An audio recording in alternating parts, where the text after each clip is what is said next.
si je ne me trompe pas. Ok, merci Andeka. Donc, je suis Jocelyn Djobi.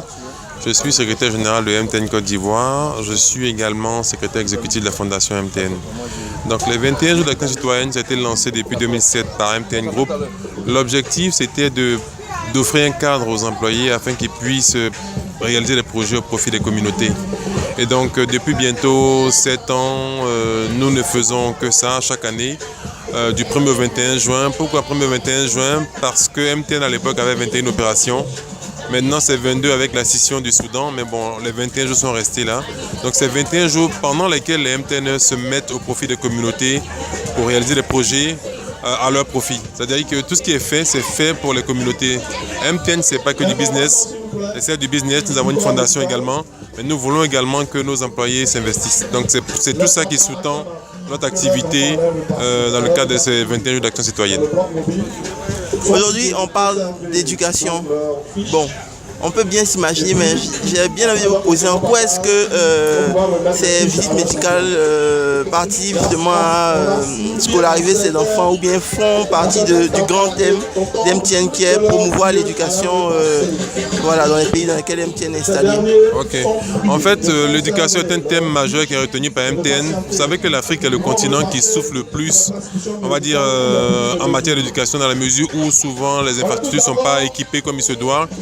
Également le taux d'illettrisme, d'analphabétisme des populations, que ce soit les femmes qui sont les plus touchées, les hommes également. En Côte d'Ivoire, par exemple, on a un taux de, je crois, entre 49 et 51% de taux d'alphabétisation. Donc, on est convaincu que l'éducation peut permettre de changer la donne. C'est-à-dire que si on a des gens qui sont bien formés en Côte d'Ivoire, si le taux d'illettrisme est considérablement baissé, ça va permettre à une frange de la population qui aujourd'hui n'a pas accès au savoir, à pouvoir y avoir accès déjà, et à faire reculer, on va dire, l'ignorance. Et c'est important pour nous. Donc, Mandela a dit, paix à son âme, je le cite, que l'éducation était l'une des armes, sinon l'arme la plus puissante pour changer le monde. Et chez MTN, nous souscrivons totalement. Au niveau de notre fondation, qui est également un instrument d'investissement social, l'éducation représente, on va dire, l'un des domaines essentiels pour lesquels nous investissons quasiment 70% du budget. En 2014, le budget de la fondation est de 1 milliard. Donc vous voyez aisément ce qu'on va investir dans l'éducation. Au niveau des salariés et du programme de bénévolat que sont les 21 jours d'action citoyenne, nous voulons également faire des projets qui apportent un plus au secteur éducatif. Nous sommes partenaires au niveau de la fondation du ministère, mais dans les 21 jours, nous avons des actions ponctuelles, dont notamment cette manifestation ce jour à Treichville. L'objectif est le suivant, c'est de permettre à ces enfants albinos qui sont vulnérables de pouvoir avoir accès à l'éducation. Comment? On sait qu'ils ont des déficiences visuelles, une acuité visuelle à corriger. Donc, ce matin, nous organisons des consultations pour pouvoir savoir la correction à leur apporter en termes de lunettes, pouvoir le faire et pouvoir permettre qu'ils puissent aller à l'école normalement comme des enfants de leur âge. Donc, vous avez des enfants qui viennent de toute la Côte d'Ivoire, d'Abidjan principalement également, de villes de l'intérieur du pays. Nous aurons 2 séances, une séance aujourd'hui bien sûr avec une quarantaine d'enfants, une séance également le 17 juin avec je pense une bonne centaine d'enfants. Nous avons 2 partenaires qui nous accompagnent dans cette action-là, qui sont d'une part Idéal Optique et Moderne Optique. L'objectif c'est d'offrir des lunettes, MTN va se charger des verres correcteurs, mais d'offrir des lunettes à ces enfants-là pour qu'ils puissent avoir une scolarité normale. Donc c'est une action envers une population défavorisée. Ok, après avoir fait un peu le tour, on se rend compte que MTN ne donne pas seulement des lunettes, parce qu'on voit une implication réelle de tous les membres. On voit que chaque MTNer a un enfant. Je vois que les gens sont impliqués, ils ont dansé les enfants tout à l'heure. Bon, j'ai bien envie de me demander d'abord si vous êtes rémunéré pour cela. C'est la question que tout le monde se pose, vu l'engagement. Hein, si vous êtes rémunéré pour ça. Et ensuite, est-ce que c'est vraiment ça l'esprit MTN? Ok. En fait, les employés ne sont pas rémunérés pour ça. MTN a souhaité, à travers ce programme de bénévolat, que les employés se mettent à la disposition des populations. Parce que c'est vrai, tous les jours, on rend service, on gagne de l'argent, mais il n'y a pas que ça. Ça ne peut pas nous combler de joie de faire que ça. La raison pour laquelle ce programme a été conçu pour que les salariés puissent s'exprimer. Et donc, on n'est pas payé pour ça. Et aujourd'hui, on va dire en 2014, il y a une nouveauté, c'est que les employés ont contribué dans le cadre de ce programme de bénévolat. Avant, c'était seulement leur, on va dire, leur présence physique pour faire les travaux, leur apport intellectuel. Mais aujourd'hui, on va plus loin. On demande une contribution financière. Donc, on envisage de rassembler près de 7,3 millions au sein de MTN pour près de 700 employés. Vous voyez un peu, donc chaque employé va avoir une contribution pour pouvoir permettre que ces journées d'action citoyenne-là puissent avoir vraiment bénéficié aux populations qui sont visées, à savoir la communauté éducative en Côte d'Ivoire. Donc aujourd'hui, vous voyez, chaque MTN s'occupe d'un enfant. Donc les gens ont quitté leur boulot ce matin et pourtant le boulot attend. Donc dès qu'on repasse après-midi, on sera sur nos claviers, sur nos tâches à accomplir. Mais il est toujours bon un moment de s'arrêter et de s'occuper de sa communauté. Parce qu'autrement, on devient des machines. On pense que la solidarité fait partie d'une des valeurs essentielles. Il faut y souscrire, il faut toujours s'aider, s'entraider. Raison pour laquelle nous sommes là aujourd'hui. On n'est pas payé pour ça, mais on veut le faire volontairement pour aider l'autre. Donc c'est important pour nous. Vraiment, malgré la pluie, malgré les intempéries, vous avez quand même fait le déplacement. Bravo à MTN.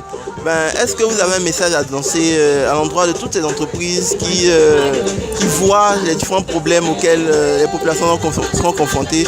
Est-ce que vous avez un appel à lancer? Est-ce que vous avez un message? Et puis aussi, si vous pouvez nous dire, est-ce que MTN est accompagné par d'autres entreprises et comment faire? Voilà. Ok, donc sur l'accompagnement, ce qu'il faut dire, c'est que cette année-là, il y a eu beaucoup d'innovations. L'une des innovations, on va dire, majeures, c'est le fait qu'on ait demandé à des partenaires, à des entreprises, de se joindre à nous. Donc on a un partenaire, on va dire, on a quasiment une vingtaine d'entreprises partenaires qui s'associent à nous. On va collecter grâce à notre demande de partenariat un montant qui va avoisiner les 30 millions en termes de contribution de ces entreprises-là pour nous aider en fait dans ce programme-là. Et donc je ne vais pas les remercier individuellement parce que je n'ai pas la liste, mais collectivement je dis déjà merci. Je pense qu'on aura le temps d'avoir des tribunes, d'autres voire plus autorisées que la mienne pour leur dire merci déjà. Donc tout ça pour dire quoi? Pour dire que MTN c'est un leader qui ne s'engage pas seul, qui a commencé seul ces actions-là, c'est vrai. Mais aujourd'hui, on veut joindre également nos partenaires pour qu'ils viennent avec nous. L'union fait la force. Plus on sera nombreux, plus on pourra faire des actions d'envergure. Donc, c'est l'objectif de ce point-là déjà, ne pas aller seul avec des partenaires. Le deuxième point qui nous paraît important également, c'est on sait les besoins de l'État de Côte d'Ivoire. On sait où l'État s'arrête, on sait ce que l'État peut faire. Il est important et primordial que les entreprises secteur privé, dans le cadre, on va dire, de développement durable, se soucient tant soit peu des besoins de l'État et viennent en aide, en appui à l'État. C'est pour ça que tout ce que nous faisons dans le cadre de la fondation et de l'éducation, c'est de pouvoir permettre de mieux former les jeunesses ivoiriennes à travers les TIC. On le fait également à travers l'entreprise, pas la fondation, parce qu'il y a la fondation et il y a l'entreprise, mais tout ceci est fait pour aider l'État. Et donc, nous, l'appel qu'on a ici, c'est on est seul, on n'est pas fiers d'être seul. On a appelé nos partenaires cette année. On souhaite que beaucoup plus d'entreprises fassent de la RSE, de la responsabilité sociale d'entreprise ou sociétale, ça dépend. Mais on veut également que les pouvoirs publics créent un cadre qui permet de façon plus aisée aux entreprises de le faire. Ça marche très bien dans les pays anglophones, mais dans les pays francophones, c'est encore timide. Donc il faut un cadre législatif qui incite les entreprises à le faire. Mais on dit aux entreprises également, n'attendez pas forcément que la loi change. Vous pouvez faire des choses, des actions simples. Ça va nous coûter une centaine de millions. Mais on pense que c'est nécessaire parce que vous n'imaginez pas le bonheur que peut avoir un enfant de pouvoir aller à l'école, de pouvoir voir correctement le tableau, de pouvoir apprendre ses leçons le soir, de pouvoir lire un livre, de pouvoir voir un film à la télévision, un documentaire, un dessin animé parce qu'ils sont jeunes. Donc tout ça participe à changer des vies. Et nous, on pense que toutes ces actions qu'on mène individuellement ou collectivement peuvent permettre de changer des vies. Et donc ça nous motive à le faire. Donc j'invite beaucoup plus d'entreprises à accorder du temps à ces thèmes-là qui sont importants et qui vont avoir un impact à Côte d'Ivoire de demain. Voici mon message.